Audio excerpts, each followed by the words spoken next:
En Facebook de México Libertario, allí México, ahí va a salir. Muy buenas tardes. Vamos a comenzar nuestro conversatorio. Pues se encuentran aquí con nosotros el doctor Julen Berezaluze, el economista Sael Polo y el doctor Luis Gutiérrez Santos. Agradecemos mucho su presencia, gracias por estar con nosotros. Y bueno, este es nuestro conversatorio número 22. Ya estamos a punto de cumplir 2 años, 24 sesiones, y hemos tratado una infinidad de temas desde las perspectivas libertaria y liberal, temas como control de armas, muchos temas, gracias a ponentes que realmente sería muy largo relacionar en este momento, pero agradecemos a todos ellos. Y bueno, pues los esperamos en 2 sesiones a nuestro segundo aniversario. Agradezco a Octavio Catalán el hecho de haber facilitado este lugar, haber hecho las gestiones para este lugar, y bueno, también a Josué Segura en el apoyo en la organización del evento. Nuestro próximo conversatorio será el relativo 23, y estará Eric Araujo ya invitado y confirmado a este evento, y estamos por confirmar un segundo ponente. Le dijimos a Pavel Kuchar, pero Pavel Kuchar está todavía, que nos acompaña, está todavía pensando acompañarnos o no, a ver, dependiendo de su agenda.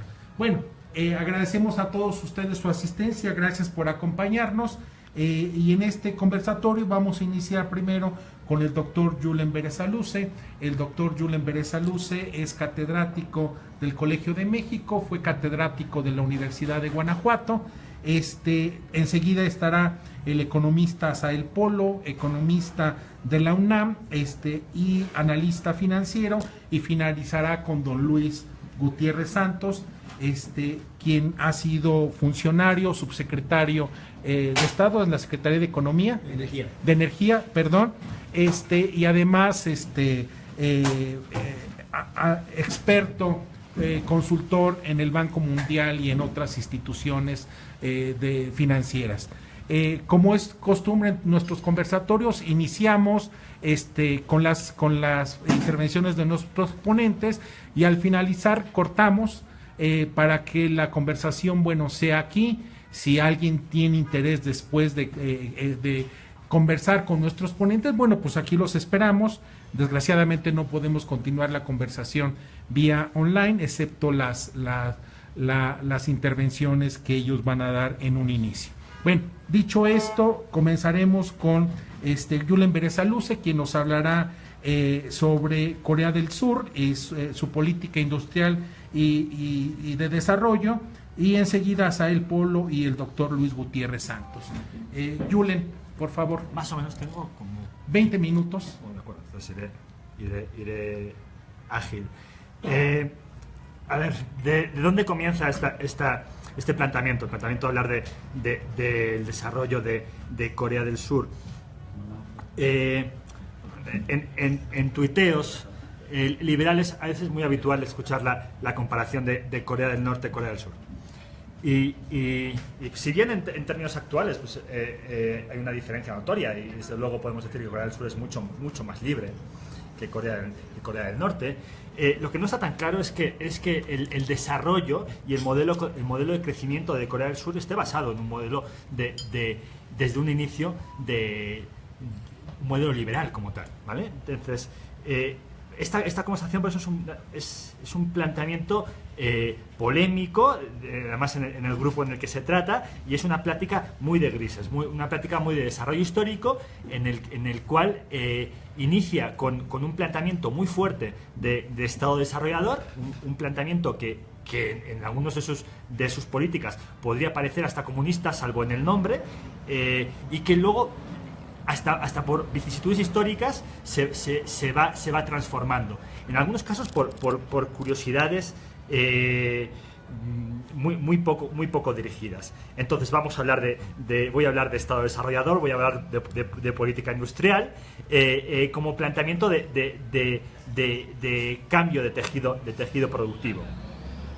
A pesar de que puede ser un planteamiento desde luego muy interventor y muy estatista, de hecho me gustaría hasta recordar la ley de Say, ¿no? Pues correctamente enunciada, no la oferta que genera su propia demanda, sino la capacidad de ofrecer una producción que sea aceptable es la que genera la capacidad de demanda. Entonces, ¿por qué me interesa Corea? Pues porque a todos les interesa Corea. Es decir, si ustedes escuchan toda la comparación de crecimiento económico entre México y Corea del Sur, pues está a la orden del día. Recientemente hay declaraciones presidenciales de que queremos ser la Corea del siglo XXI. Y todos queremos crecer como Corea. Lo que pasa es que se discute muchas veces qué es lo que ocurrió en Corea. Y entonces lo que me gustaría hoy rápidamente resumirlo con sus beneficios y con sus peligros y costos, que también son evidentes. A finales del siglo XIX, Corea es un país agrícola y pobre, bajo la influencia de China. Entonces, un país en el que su producción fundamental es una producción arrocera en el sur, y dominada por una clase terrateniente. Curiosamente, y eso tiene que ver luego con su desarrollo industrial, su apertura, sus primeras experiencias con un modelo industrializador, con un modelo capitalista, es a través de Japón, que trata de imitar en Corea del Sur un modelo colonial que le ha sido aplicado. Entonces, esto genera un conflicto en Corea, porque por un lado hay clases sociales que ven una forma de romper la estructura económica agrícola y feudal histórica en el país, pero también hay otros que lo ven como una invasión y como una amenaza a su soberanía, ¿no? Entonces, de hecho, pues finalmente a comienzos del siglo XX, podemos hablar de 1905, 1910 en función de cuál sea el criterio, pero Japón establece una colonización ya formal y comienza una industrialización. Entonces, esta parte, ¿por qué me interesa? Es porque me gustaría saber si, en cierta medida, el éxito coreano se debe a una importación del modelo japonés, o de una importación de la industrialización japonesa. Y podríamos afirmar que no se debe a una importación de la industrialización por varios factores. Fundamentalmente, la industrialización se da más en el norte, con la motivación de explotar una serie de recursos naturales, y también con la motivación de generar una red de transporte que tenía también su conexión con una invasión en Manchuria. Entonces, esto finalmente es minas en el norte, conexión y transporte de tropas, y todo ello conectándolo con los puertos para conectarlo con Japón. Entonces, finalmente el norte es el que puede tener mayor ventaja en principio por la influencia de Japón, y vemos que ese no es el factor fundamental de desarrollo del sur. Además, después en la guerra de Corea, el nivel de destrucción de infraestructuras es tan alto que no podemos encontrar ahí la motivación fundamental. Lo que sí hay es que empieza a haber una conexión cultural muy fuerte entre Corea y Japón en los términos de esta nueva clase que quiere buscar nuevas formas de desarrollo. Entonces esta gente en Corea va a buscar estudiar en Japón, va a tratar de imitar su modelo, y por ejemplo cuando Japón pues busca esta creación de política industrial a través de este modelo del MITI, ¿no? Del Ministry of International Trade and Industry, esto para Corea va a ser un modelo a seguir. Perdón, pero parece ser que los japoneses, cuando invadieron Corea, cerraron las escuelas superiores y los consideraron menos que humanos. De hecho, hasta los maestros podían llevar sable. O sea, había una sí, los trataban, o sea, además de el término colonial, y esto significaría también un conflicto en Corea, en el sentido de, por un lado nos están dando unas herramientas de desarrollo, pero por otro lado, yo lo que quiero justificar fundamentalmente es que eso no fue una fuente de crecimiento económico, aunque un contacto cultural muy fuerte. Pero desde luego Corea tiene un sentimiento nacional muy fuerte, ya se está desarrollando, ya durante la época de la colonización china había una especie de autonomía muy fuerte, y esto va a tomar forma después de la liberación, terminada la Segunda Guerra Mundial y la partición en dos formas de influencia, en la búsqueda de una estrategia de supervivencia para el sur. O sea, todavía no estaba claro que esto iba a ser, al menos hasta la actualidad, se iba a mantener, pero en general Corea, y en particular Corea del Sur, busca una estrategia de supervivencia como país. ¿Por qué? Pues tiene potencias, está rodeado de potencias, históricamente China, habían sufrido la colonización japonesa, también las influencias rusas, y a través ahora de Corea del Norte, pues una amenaza bélica. Entonces dicen, ¿cómo le hacemos para sobrevivir? Y la crisis es brutal. En un primer momento lo hacen gracias a la ayuda estadounidense, pero los gobiernos coreanos son muy conscientes de que esto se va a terminar. Tratan de negociarlo a través también de intervención militar en Vietnam, pero son muy conscientes de que sus necesidades de importación las tienen que solventar de una manera. Entonces,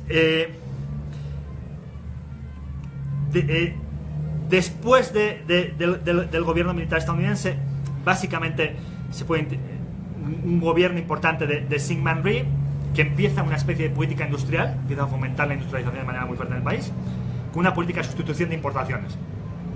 Muy dirigida esa política a sustituir importaciones, relativamente simple, y que simplemente busca abastecer esta industria de consumo en el país. ¿Qué genera en ese momento? Todos los vicios que puede generar esta política de sustitución de importaciones, mucha corrupción. Entonces digamos que hay un primer intento de industrialización, pero bastante poco exitoso. Se comenta generalmente otra razón importante en el desarrollo de Corea, que es la repartición de tierras que ya había comenzado durante el gobierno militar estadounidense, con las tierras japonesas.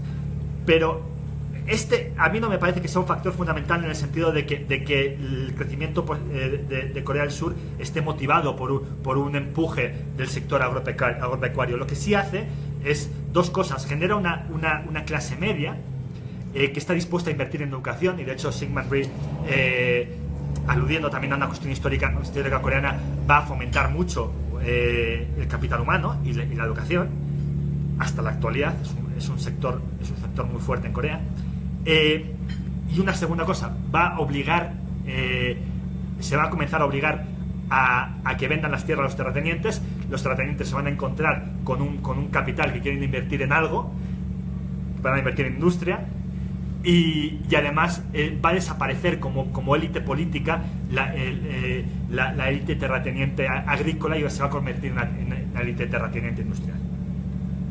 En todo esto, y calificando de fracaso el intento industrializador de Syngman Rhee, llega quien podría considerarse como el punto de inflexión, el gobernante de inflexión en Corea del Sur, que es Park Chung-hee.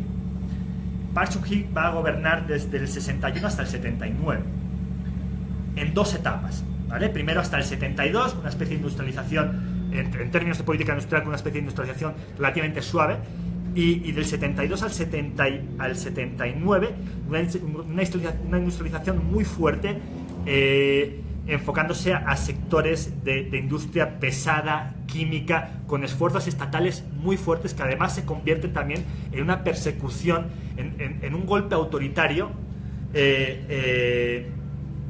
completo. Entonces, básicamente, empieza una industrialización que casualmente por necesidades de divisas, él empieza a enfocarla a las exportaciones. Esto es por necesidades de divisas. Pero se vuelve exitoso para el caso de Corea. ¿Por qué? Porque dado que el sector interno está protegido, entonces los precios carecen de cualquier fuente de información sobre eficiencia. Entonces, el sector exportador, el éxito en el sector exportador es una especie de medición de qué tan bien lo están haciendo las empresas ante la exigencia transformadora que está pidiendo el Estado para mantener esas subvenciones. O sea, esta es parte de, en mi opinión, un efecto indeseado, pero porque no estaba buscado, pero finalmente exitoso. Porque tiene una fuente de información de mercado a través de las exportaciones. Al interior, esta política industrial no es obvia, se evita competencia, además se busca evitar competencia, se reprime consumo, especialmente consumo importado y consumo de lujo, y se controla el sistema productivo fundamentalmente a través del sistema crediticio. Entonces, esto también ha generado conflictos a largo plazo en temas de corrupción. O sea, no olvidemos que, por ejemplo, hace poco renuncia Park Geun-hye, la penúltima presidenta sin considerar la actual de Corea del Sur, por cuestiones de corrupción. Park Geun-hye es hija de Park Chung-hee y parece que estos vínculos de corrupción pues eran una herencia del pasado. Entonces, este podría ser uno de los costos. Una circunstancia benévola para el desarrollo económico y resumiendo mucho de Corea del Sur es que por curiosidades,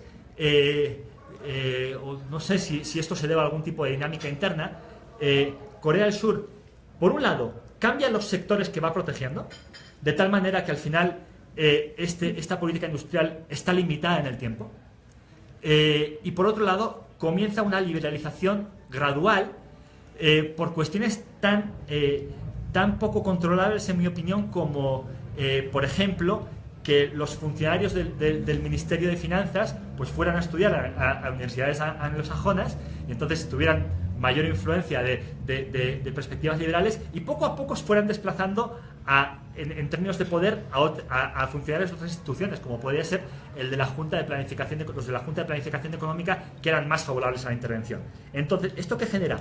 Que no hay un shock, no hay un momento en el que Corea del Sur pasa en un caso de un modelo interventor a un modelo totalmente liberalizado. A la muerte, de hecho, de Park Chung-hee en el 79, le sucede Chun Doo-hwan y básicamente sigue su modelo, pero va sufriendo esos cambios internos. Después, a partir del 88, en el que ya podemos hablar de una democracia con un poquito más de sentido, el primero que gana estas elecciones es Roh Tae-woo, que es conservador y básicamente está favoreciendo esta misma política industrial. De hecho, en Corea del Sur, los que favorecen la política industrial es más la derecha conservadora, los que favorecen más el libre mercado es la izquierda progresista. Entonces, en Corea del Sur es un poco distinto a cómo se puede concebir. ¿Por qué gana Roh Tae-woo? Ni siquiera porque era mayoría, sino porque los dos opositores, los dos Kims, no se ponen de acuerdo y contienden los tres. Entonces los dos progresistas se dividen los votos y gana el conservador. Después, de hecho, gana el siguiente presidente es uno de los Kims, pero en alianza con los conservadores. Entonces, fíjense cómo es poco a poco es el que se va cambiando esta política de intervención. ¿Esto qué permite? Pues puestos a realizar una política industrial de fomento a un sector concreto que también tenga un fin, porque finalmente se va eliminando, se va a introducir otra agenda, pero que además esto sea gradual, ¿vale? Entonces esto en cierta medida genera ventajas. ¿Por qué digo que durante toda esta época es muy difícil hablar de un modelo liberal? Pues Corea del Sur tiene planes quinquenales. planes quinquenales que son fortísimos y que explican todo el desarrollo, como China. Entonces, pues podemos hablar de capitalismo de Estado, pero no de liberalización.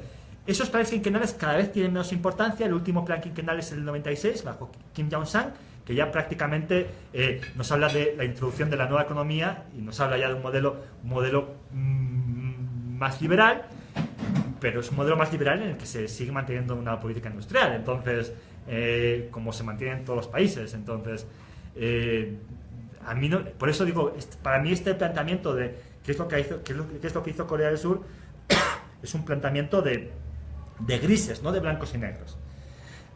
Finalmente creo que Corea del Sur ha construido una sociedad que en muchos aspectos es una sociedad liberal, a pesar de lo cual, por ejemplo, los últimos gobiernos, el gobierno de Lee Myung-bak y el gobierno de Park Geun-hye, hasta el año pasado, ha seguido teniendo zonas libres de exportación, ha seguido fomentando un fomento a los nuevos sistemas productivos. Entonces no lo ha dejado al libre mercado. Entonces, lecciones que nos pueden dar, yo creo que deberíamos ser conscientes de que es posible concebir incluso que pueda haber intervenciones estatales fuertes que sean posteriormente capaces de construir una sociedad que en muchos sentidos tenga mayores libertades que la que existía actualmente o que la que se podría generar sin esa intervención. Y creo que el debate es interesante. Entonces, antes estábamos discutiendo incluso el planteamiento de qué pasa en Estados Unidos entre el norte y el sur. ¿Cuál es el planteamiento de Madison contra el planteamiento de Hamilton? Y actualmente si podríamos decir si el sur de Estados Unidos es más liberal que el del norte. Y yo creo que no. Yo creo que incluso el planteamiento de políticas proteccionistas, y lo digo con todas las sílabas, de una política industrial hamiltoniana ha creado una sociedad con muchas más libertades en el norte que la que se podría haber creado bajo un modelo librecambista y esclavista en el sur. Pues es muy difícil poder decir voy a cambiar una política u otra. De todas maneras, digo, lo que podemos observar en el caso de Corea del Sur también lo pueden ver desde el punto de vista de peligros de estas políticas, porque no son obvias. Primero, no dan resultados inmediatos. El sacrificio que tuvo que hacer una generación en Corea del Sur fue brutal para poder acceder a los niveles de bienestar actuales. No es sencilla de realizar. Hubo muchos fracasos que son muy difíciles de medir. Por ejemplo, en la industria automotriz, que ahora es exitosísima, los primeros intentos fueron un absoluto fracaso. El Hyundai Pony era el peor coche del planeta, pero una insistencia en eso. ¿Hasta qué punto uno debe de seguir insistiendo o no a la hora de apostar un sector y a la hora de obligar con impuestos a que toda la sociedad lo esté financiando? No son decisiones obvias. Políticas dirigidas a grandes empresas. Desde luego, si uno quiere hacer política industrial, las empresas no van a cambiar por gusto propio. No están intentando mejorar por gusto propio. Quieren disfrutar de su mercado protegido. Entonces, ¿a cambio de qué lo hacen? A cambio de que al menos en el caso de Corea del Sur, a cambio de que estaban siendo vigiladas y se les estaba haciendo una exigencia. Entonces, eso no se puede hacer a todas las empresas grandes y pequeñas. ¿A quién se hacía? A las grandes. Entonces, por lo mismo, el Partido Conservador, la política industrial coreana ha favorecido a las empresas de gran tamaño. Las empresas pequeñas y medias han sido perjudicadas. Entonces, la corrupción de la que hablaba antes, estos creo que son algunos de los costos que tiene este tipo de políticas.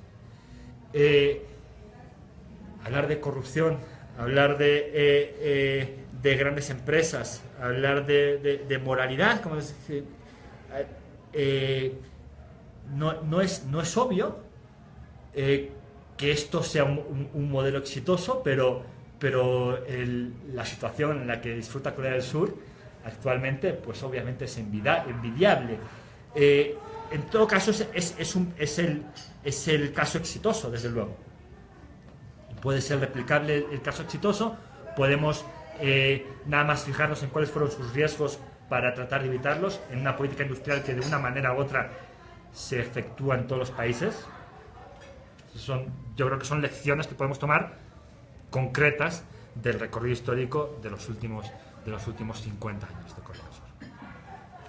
Bien, gracias, Julen. Seguramente vamos a discutir muy apasionadamente varias de tus conclusiones. Asael, por favor. Pues primero que nada, buenas tardes a todos ustedes. Gracias por la oportunidad. Te agradezco mucho, Víctor, por haberme invitado a compartir un poco de las ideas que podemos compartir con tan distinguido acompañantes. Vamos a tocar cuál es la situación actual con lo que está pasando con Banxico. Primero damos una introducción rápido de qué es Banxico. Banxico es nuestro banco central, es el encargado de configurar la política monetaria. Coloquialmente la política monetaria la definen como el uso de la cantidad de dinero como variable para mantener o sostener la economía, específicamente en la variación de los precios. Nuestra institución está regida por la ley del Banco Central de México y tiene como eje principal el mantener esta variación de precios. Dicho sea, o en otras palabras, nuestra política monetaria está basada por objetivos de inflación, que es algo que se me hace bastante muy congruente porque a comparación de nuestros homónimos allá en la Reserva Federal, ellos utilizan un doble papel, que es el de utilizar, controlar la variación de precios y por otro lado tratar de alcanzar el pleno empleo. En ocasiones está la discusión de que si también la política monetaria regida por los bancos centrales tendrían que hacer el papel de también incentivar el crecimiento económico. Esto en discusión con varios economistas nos ha parecido que es totalmente erróneo. A reserva de que comenten otros compañeros, pues el dinero por lo regular se ha tratado que es neutral. Me refiero a que al aumento de la cantidad de dinero podría mover nada más las variables nominales más no las reales. Esto es como el mainstream que se enseña en las academias. Sin embargo, yo considero que el dinero no es neutral, atendiendo un poquito sobre la teoría del ciclo económico de la Escuela Austriaca de Economía. Nuestro Banco Central como tal, si somos estrictos en los objetivos que ha tratado de plantear, de preservar el poder adquisitivo de la moneda, no lo ha logrado. ¿Por qué? Y me refiero por qué no lo ha logrado, porque sería cero inflación. Así como nuestra divisa no gana, tampoco pierde. Pero lo que sí han tratado de mantener al margen es preservar la estabilidad de nuestra moneda. Con el objetivo de un 3% de inflación, un punto más, un punto menos. En estos momentos estamos viviendo un cambio muy importante en la gobernación de nuestro Banco Central. Agustín Carstens, un economista brillante de la Escuela de Chicago, egresado por el ITAM con una mención honorífica, pasa a ser el gobernador del Banco Internacional de Pagos. Es algo que pues es plaudible y es muy laudable en los términos de que es un banquero ya reconocido a nivel internacional. Inclusive los países de Latinoamérica están muy al pendientes de cuáles van a ser nuestras decisiones en política monetaria. ¿Y por qué? Por la estabilidad financiera que tiene nuestro peso. ¿A qué me refiero? El año pasado, por las circunstancias en política exterior, en específico con las cuestiones de Trump, con su candidatura y con lo que sucedía con el Brexit, la moneda que más intercambiaba para pasar el riesgo era precisamente el peso. Eso habla que tenemos una cierta estabilidad financiera dirigida por nuestros gobernantes del Banco Central de México. Agustín Carstens llega a la gobernatura del Banco Central de México en el 2009 y anuncia su retiro a finales del 2016 y que lleva trascendencia dentro del 2017. Ahora, hay diversos candidatos que se proponen para quién va a tomar las riendas de la política monetaria en este país. Dos candidatos que están dentro del habla entre las aulas, los políticos y los críticos hacia la política monetaria, sería José Ángel Gurría, que es el actual gobernante de la OCDE, o el ex gobernador también, Guillermo Ortiz. Lo que sucedería con estos dos grandes economistas y grandes personajes del actuar económico y político de México es que se tendría que hacer una modificación ante el Congreso por la situación de que no entran dentro del rango de edad para poder gobernar Banxico. Otros dos candidatos que se ha hablado mucho dentro de los medios y suenan bastante fuertes es Luis Videgaray, el ex secretario de Hacienda y Crédito Público, y el actual secretario de Hacienda y Crédito Público, que es José Antonio Meade. La cuestión con Luis Videgaray empieza a tomar fuerza el año pasado debido al acercamiento que él tiene con el actual presidente Trump, y una cuestión que se suponía o se preveía que podría tener mejor atención dentro de la coordinación de nuestra política monetaria con la política monetaria de los Estados Unidos. Sin embargo, hay que atender las cuestiones de Banxico, que es como tal una institución y tiene institucionalidad. Institución porque tiene unas reglas de juego específicas dentro de la ley del Banco Central de México que a mi parecer se han seguido de forma puntual. E institucionalidad, ¿por qué? Porque las personas que presiden el Banco Central de México tienen que tener una reputación ante el mundo, ante los mercados financieros y ante las personas, porque estamos de acuerdo que si no hay transparencia dentro de estas circunstancias en las decisiones o en los hacedores de política monetaria, se pueden haber desfases entre las metas de inflación y la inflación propia. Por otro lado tenemos a José Antonio Meade, el actual secretario de Hacienda y Crédito Público, que es un personaje que tiene la suficiente experiencia y es conocido dentro de los medios de los mercados financieros internacionales. Sin embargo, vuelvo a mencionar, el tratar de meter a personas que estén incluidas en la política hace que pierda cierta autonomía al Banco Central de México. Inclusive se hablaba mucho respecto a Luis Videgaray, que era el mismísimo personaje que dirigió la campaña del actual presidente de México, Enrique Peña Nieto. Ahora entramos con, a mi parecer, los dos candidatos más fuertes, que sería Alejandro Díaz de León. Es un candidato que tiene la suficiente experiencia dentro del actuar de la política monetaria y de lo financiero dentro de México. Sin embargo, se habla mucho que es una persona que no tiene la experiencia, pero dentro del Banco Central de México, porque recientemente es ratificado como subgobernador del Banco Central de México. Y a mi parecer, el personaje que tendría mayores posibilidades para poder tomar el cargo del Banco Central de México será Manuel Ramos Francia. ¿Por qué? Manuel Ramos Francia en el 2011 lo ratifican como subgobernador del Banco Central de México, y es una persona que entiende bastante bien los mercados, que el análisis económico, el análisis monetario y el análisis financiero que ha demostrado dentro en el momento que ha acompañado a Agustín Carstens o en el momento de realizar política monetaria, ha sido transparente, ha sido plausible y ha sido reconocida por grandes académicos y por algunos medios de la cuestión política. Aquí tal vez su punto débil, bueno, ya será un poquito excluida del tema, pero es la actitud que se le suele mencionar al doctor Manuel, de tener una actitud enérgica, de tener una actitud a veces prepotente, porque le apasiona, estamos de acuerdo, le apasionan los temas económicos, y es una persona que quiere seguir un rumbo y mantener las decisiones concretas que él considera que son mejores para la toma de decisiones. Ahora, por último, ya para cerrar, los retos que tendría que tener el que fuera el próximo gobernador de Banxico son puntuales. Y esto es el estado de ánimo de los inversionistas en el momento. Ahorita tenemos un ambiente macroeconómico no de incertidumbre, pero sí de grandes overshootings, como le llamamos los economistas, de sobrereacción de los mercados. Entonces la sobrereacción de los mercados ha llevado a que se tomen decisiones como las que se han llevado a cabo en las últimas instancias, que es el manejo de la herramienta principal de la política monetaria, que es la tasa de interés.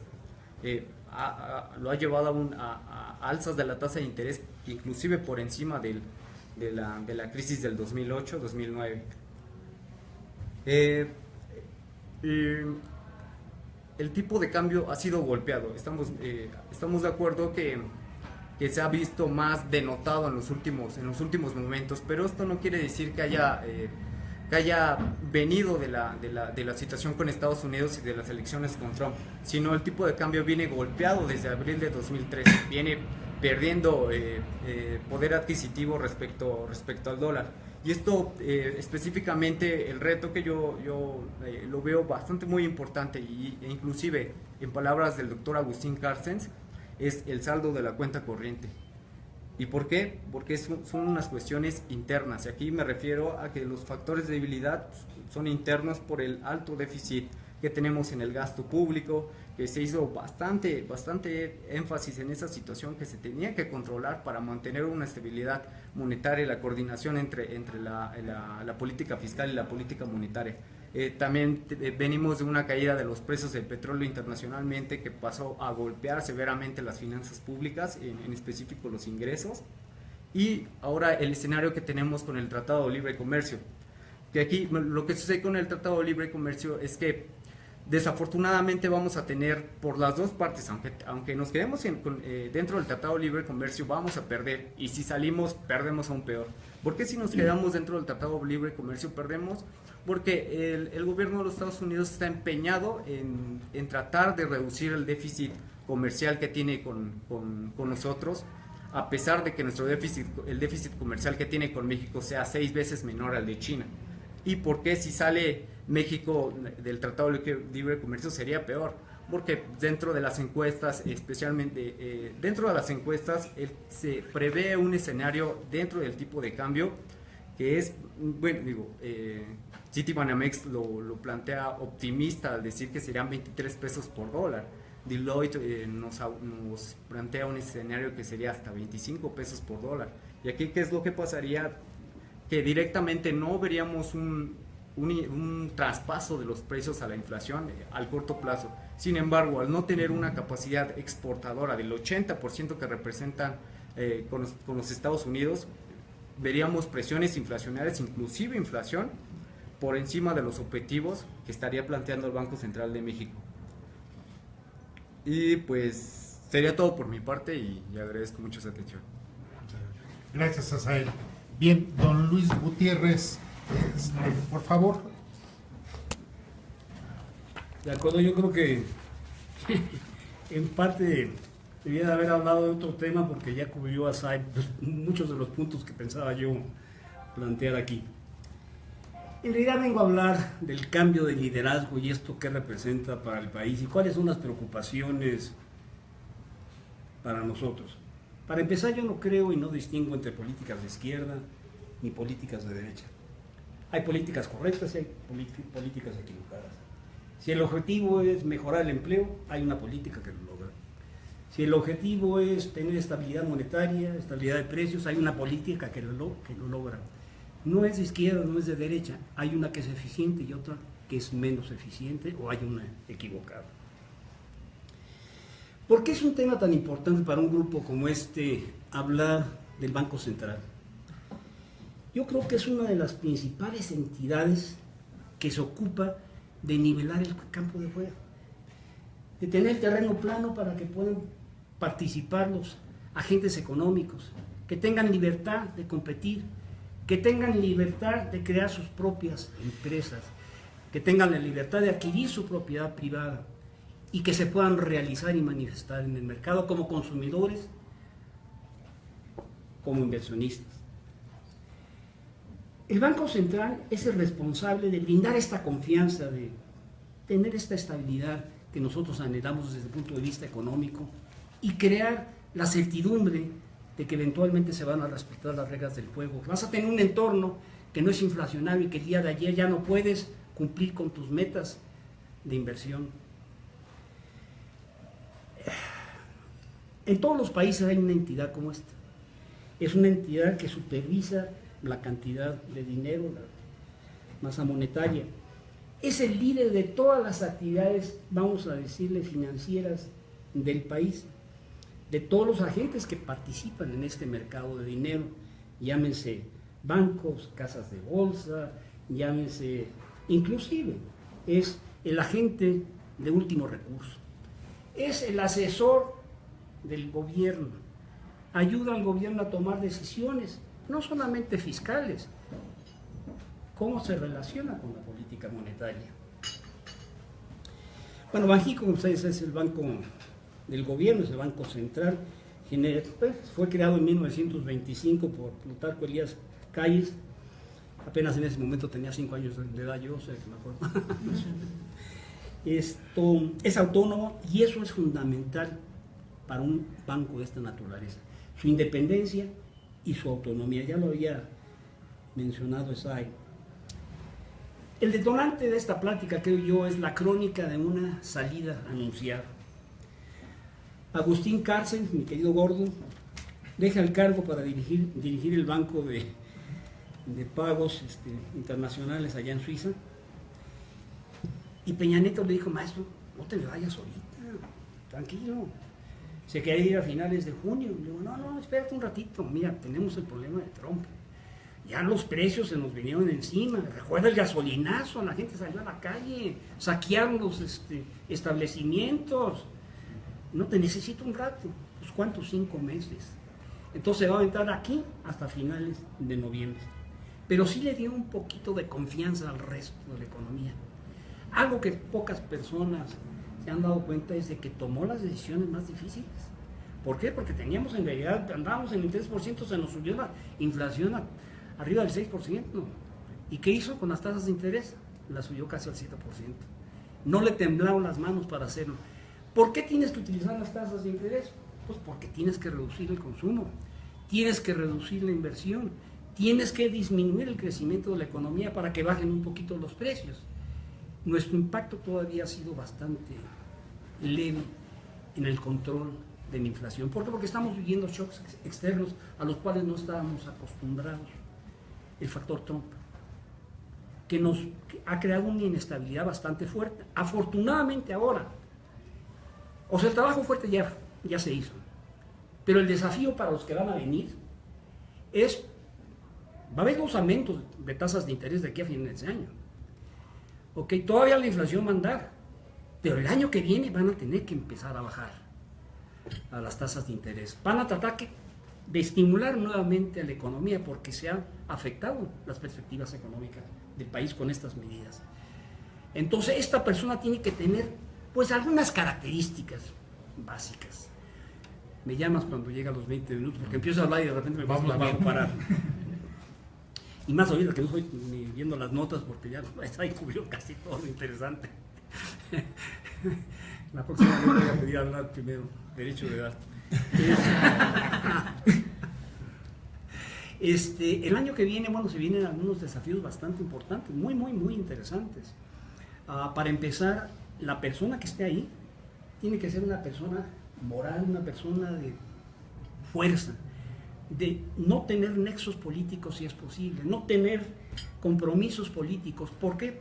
Porque generalmente tiene que tomar las decisiones difíciles, que son las decisiones que dice al gobierno, perdón, repito, pero yo no te voy a ayudar con tu política fiscal, ni con tu política de inversión, ni nanay, ¿ok?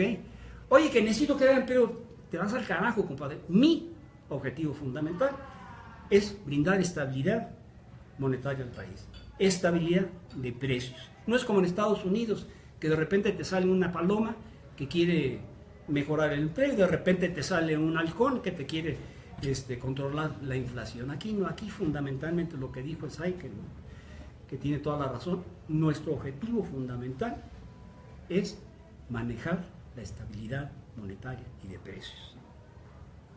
Bueno, ¿quiénes van a venir? ¿Quiénes van a tomar las riendas de Banxico? ¿Quién va a ser este nuevo gobernador que va a presidir la Junta de Gobierno, que va a ser el vocero del cuerpo directivo y que tiene el voto de calidad para tomar las decisiones dentro de esta importante entidad? ¿Va a cambiar la política del banco? No lo creo. Miren, los posibles candidatos ya los mencionó el anterior ponente, pero faltó, por ejemplo, Alejandro Werner, que trabaja,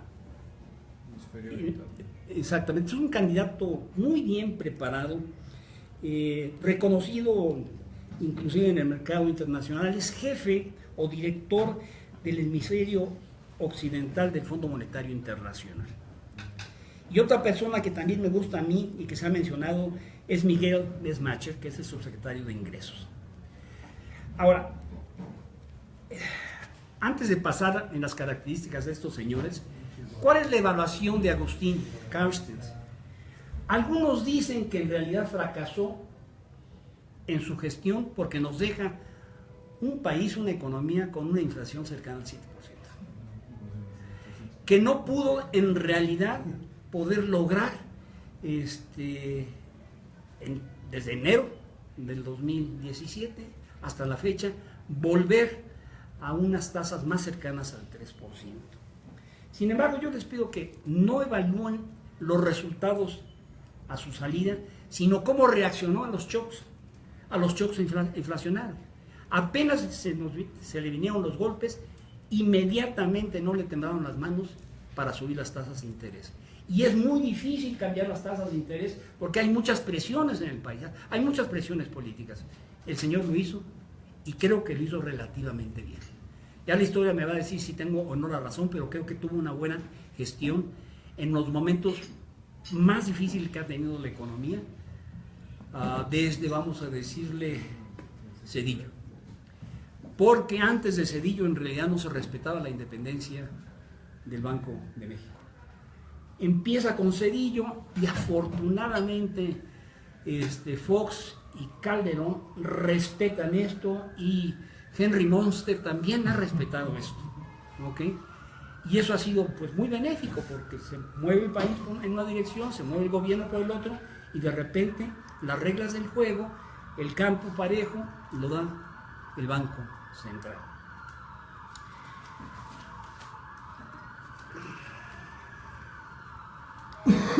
Para empezar, es tan importante el sistema financiero para que el país se desarrolle de manera seria, sin grandes altibajos. Me voy a saltar todo esto. Ya mencionaste que era para procurar la estabilidad del poder adquisitivo.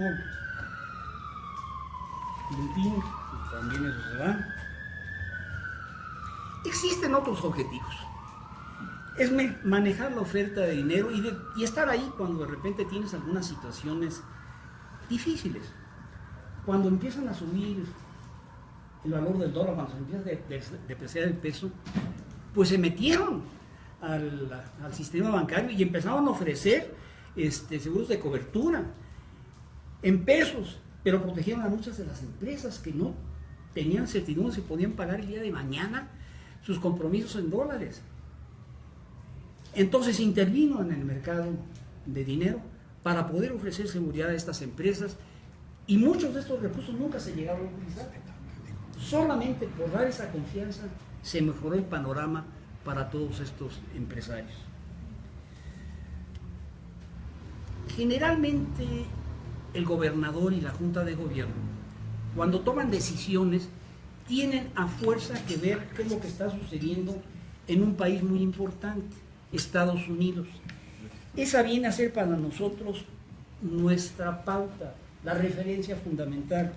Si ellos aumentan la tasa de interés, digamos, en 25 puntos base, nosotros, por definición, tenemos que hacer algo consecuente. ¿Por qué? Porque tenemos que mantenernos atractivos para los inversionistas.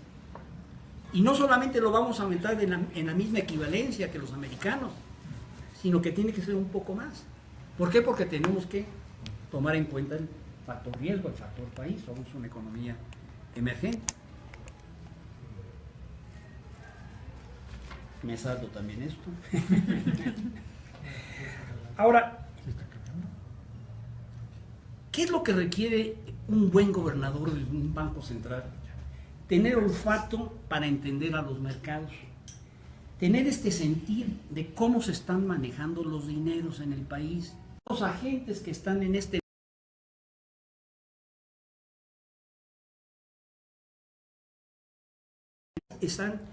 nadie está capturando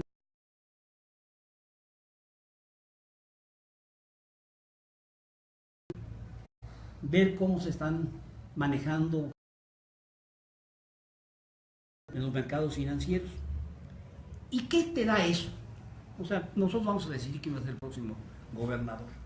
Bueno, primeramente te lo da experiencia. Tienes que saber algo de la economía internacional, de la economía nacional. Tienes que saber algo de la economía financiera. Eso tienes que tener experiencia. Los candidatos que se han mencionado aquí la tienen. Obviamente hay otros sectores que descalifican muchos de ellos. No puedes tener más de 65 años. Por lo tanto, yo, Ortiz y Gurría estamos fuera de la jugada. ¿Okay? Ahora, ¿qué otra cosa requieres? Requieres tener una preparación muy sólida. Requieres saber cuáles son los instrumentos. De repente digo, oye maestro, ¿qué pasó con el coeficiente Gini? ¿Qué? ¿Qué me dijiste? No, la curva Phillips. ¿Qué? Y así se maneja con gente que maneja instrumentos específicos. Tú como gobernador no tienes que ser especialista, pero sí tienes que saber la gama de instrumentos que se manejan en estos mercados. Entonces, experiencia primero, preparación segundo. Y el tercero es su independencia. Independencia de nexos políticos. Tiene que ser una persona moral, una persona íntegra, porque el mejor indicador de que está teniendo éxito es que la gente del gobierno estén enojados con él, porque les está diciendo que no. ¿Ok? Algo más, miren, antes mencionaban, y lo he escuchado, que es importante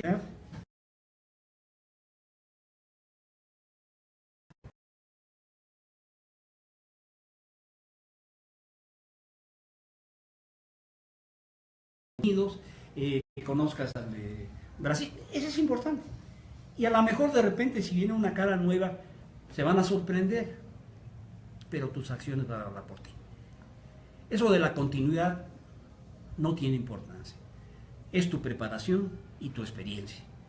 E inmediatamente, cuestión de días, cuestión de semanas, ya tus decisiones están hablando por ti. Creatividad en el empleo de los instrumentos. No queremos especialistas. Queremos un economista con una formación integral. Un economista humanista, por así decirlo. Que conozca todo de todo y muy poco de nada. Bueno, yo creo que ya me pasé, ¿verdad? ¿No? Ok.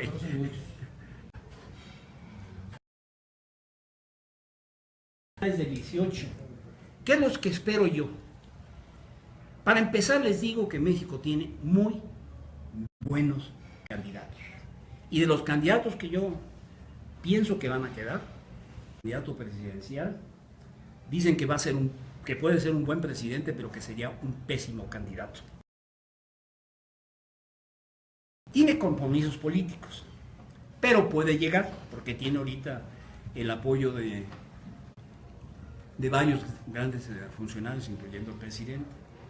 Segundo, Luis Videgaray no llega. Alejandro es el más joven de los subgobernadores. Es un tipo brillante, pero desgraciadamente se está peleando ahora con todos, inclusive con Mid.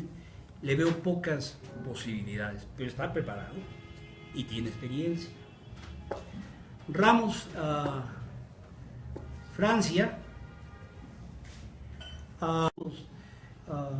mercados, no tiene afortunadamente grandes nexos políticos. Alejandro sí tiene, es muy amigo de Luis Videgaray. O sea que tiene posibilidades. De repente yo veo a unos con pocas posibilidades, que vendría a ser ambos tienen experiencia doméstica y experiencia internacional.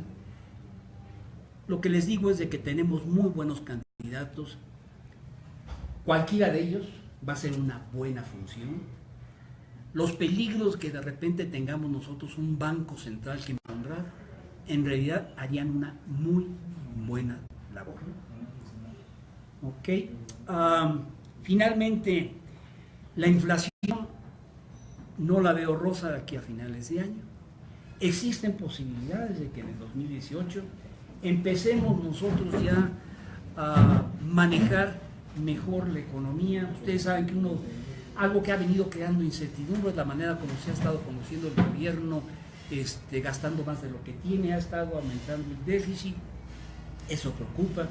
Ha habido elementos de mucha ineficiencia, la corrupción y la inseguridad han creado este ambiente que todavía nos golpea junto con el factor Trump, y toda esta incertidumbre afecta la seguridad que tiene el Banco Central o los instrumentos que tiene para poder controlar la oferta monetaria, mejorar las perspectivas inflacionarias. Pero pienso que va a empezar a disminuir y pienso que va a empezar a aumentar la demanda de dinero, reduciéndose las tasas de interés. Ya me apuro. Creo que el tipo de cambio va a estar alrededor de unos 18 pesos. Sí va a tener sus altos y sus bajas. El factor fundamental es el Telecan. Yo veo que antes, si me hubieran preguntado un mes atrás las perspectivas del tratado, les diría, maestro, es difícil que se salga a Estados Unidos. Trump dice una cosa y hace otra cosa. Es un tipo que le gusta más escuchar sus palabras y decir mentiras y después se corrige o lo corrigen. Es el tipo teflón, como un político que tenemos nosotros aquí en tabasqueño. No se le pega absolutamente nada. Diga lo que haga, hay pocas las críticas. Algo que me impresionó, por cierto, y esto es un paréntesis, de que un pueblo como en Estados Unidos enarbolen la bandera nazi y la bandera de los confederados, mientras que Estados Unidos luchó en contra de ellos y perdieron miles de vidas de jóvenes americanos, y que permitan enarbolar esas banderas y que este tipo no los pueda atacar directamente en el momento que toma la palabra. Pero en fin, esto es nuestro querido Trump, y su principal enemigo, al que más antipatía le tiene, es a los mexicanos. Por eso terminó DACA también, inclusive. Bueno, eso es con respecto al tipo de cambio. Las reservas internacionales nos vamos a mantener bien. Se han venido utilizando bastante este año, hemos disminuido, pero todavía estamos en una posición bastante sólida. Como les decía anteriormente, veo 2 aumentos en la tasa referencial de interés antes de fin de año. Y en términos del Tratado de Libre Comercio, sé que existe un plan B, pero como en México los planes generalmente se anuncian y difícilmente se cumplen, prefiero que se queden, aun cuando sea un poco difícil las negociaciones, pero le estoy dando un 50-50 a esa posibilidad. Ok, ¿qué más les puedo decir? Finalmente, si se modifican las tasas de interés en el 2018, en gran parte va a ser de acuerdo a las modificaciones a la tasa referencial en Estados Unidos. Gracias. Bien, muchas gracias. Un aplauso a nuestros ponentes. Y muchas gracias a Yulen, muchas gracias a Sael, muchas gracias don Luis por su intervención. Bueno, dicho esto, continuamos aquí la conversación. Nosotros despedimos esta transmisión, no sin agradecer a Octavio Catalán el apoyo dado para la realización de este 22 conversatorio, agradecer a la librería Otro Lugar de la Mancha las facilidades dadas para e invitarlos para el próximo mes de octubre, creo que es el 5 de octubre, al 23 conversatorio, ya a las puertas de nuestro segundo aniversario. Es importante señalar y es digno mencionarlo que bueno, estos 23 conversatorios, han sido sin dinero público, sin ningún político allí que esté detrás de nosotros, sin ningún partido político y realmente haciendo con financiamiento privado, y me parece que esto es importante decirlo cuando nos decimos libertarios y liberales. Dicho esto, bueno, pues muchas gracias y aquí continuamos con nuestros ponentes a discutir. Muchas gracias.